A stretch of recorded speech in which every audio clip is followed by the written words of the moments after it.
been looking at various misused words in the Orthodox Church.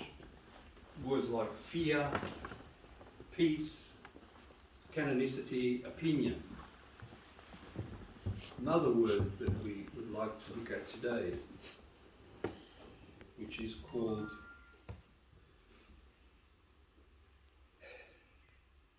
something that will strike you in various ways. Charity. Charity. Whenever we mention that, you probably imagine all sorts of things about what charity is. But the question is that what the church teaches?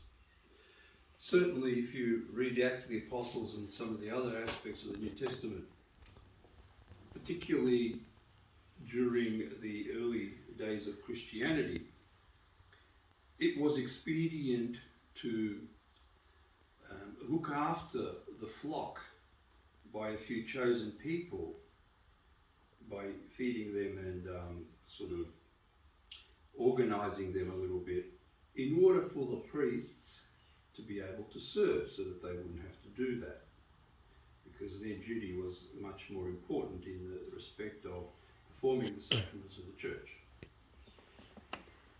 Moreover, Christ said, "Do not let your right hand know what your left hand is doing, or your left hand know what your right hand is doing." Now, when we mention charity in the Western world, people start to think about op shops, organised foundations and various organisations that are supposed to do charity work. Various soup kitchens, places for the homeless to be looked after, and all these sorts of things. That's all fine in itself. It's all fine. But one thing that is really important to understand is that the church, as such, was not given in order to do that sort of charity work.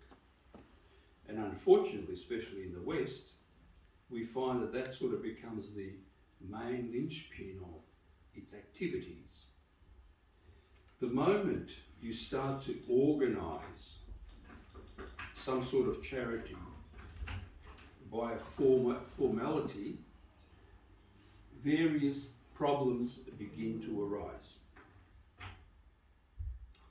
Just think for a moment the charitable foundations that exist in this world today.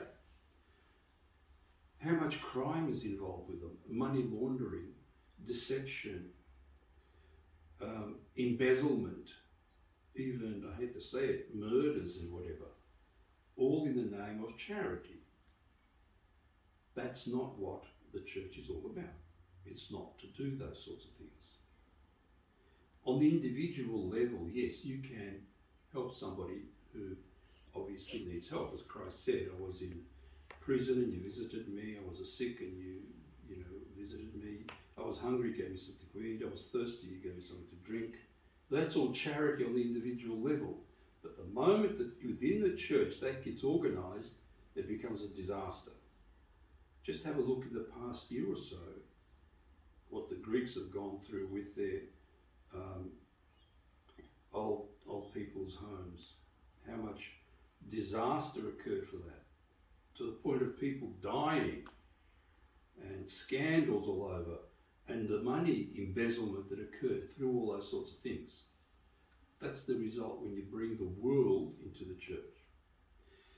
Therefore, it is not there for the church to organise charitable institutions. It's not there.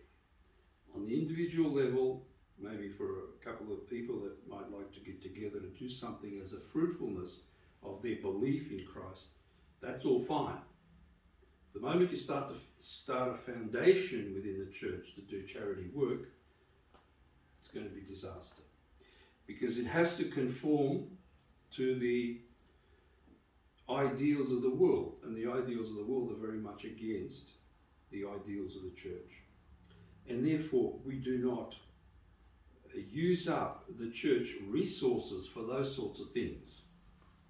as I said, by all means, do it on an individual level or on a small group, but don't go organising big charitable organisations within the church, because the church was not given for that. If people would attend to the church and become Christians and partake of the sacraments as is required, we wouldn't really even need charity, because the Lord's own grace would fulfill all those sorts of things.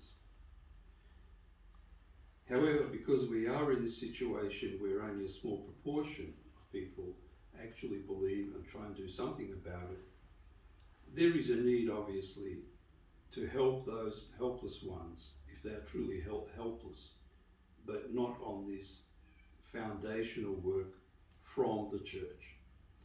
Bear this in mind, because this word charity has particular spiritual meanings, which is what the church understands by it. And charity occurs when a person reacts to another one without any guile or hatred or disdain or anything like that, even if they've been hurt by them. That's the whole idea of that charity that the church seeks. The spiritual charity of, well, you've made my life miserable, but I forgive you. I'm not going to persecute you or have disdain towards you because you have done that. That's charity. And that is what heals the soul of the person. That's what Christ did in his sacrifice on the cross. Despite everything they did to him, he said, Father, forgive them, for they know not what they do. Now that's charity. And with that charity comes true love, a demonstration of true love, because as we've said before, the highest form of love is to love your enemies, which is a very difficult thing to do. If you show some sort of charity towards them and goodwill towards them, that is already a step in the right direction of loving your enemies. And very few people manage to acquire that sort of virtue in their life, to love their enemies. But that is the high calling the Christians are called to it. And whenever you might be in a situation where different faiths are compared, and they try and convince you that Islam or something is good, or this is good, or that is good, just ask them, what's your attitude to your enemies? What is your attitude to your enemies? Do you love them? Do you show charity towards them? Do you help them in their needs? And except for the Orthodox Church, no, there is none of that. If you look at the other sort of Christian so-called denominations outside Orthodoxy, you will see the disasters they have created with their various foundations of charity. You've got mafia involved, you've got massive banking activities, business activities going on, all in the name of charity. Very, very interesting, very interesting. Even these sort of op shops that you see around in the suburbs and whatever, when you look carefully into their financial setting and the way they operate, there's funny business going on. Very, very funny business. It's hardly charitable. And in other words, these sort of establishments are a place of generating sinful situations. Don't be fooled by that. Just because some parish or something wants to set up a foundation of charity, that is not what the church is about.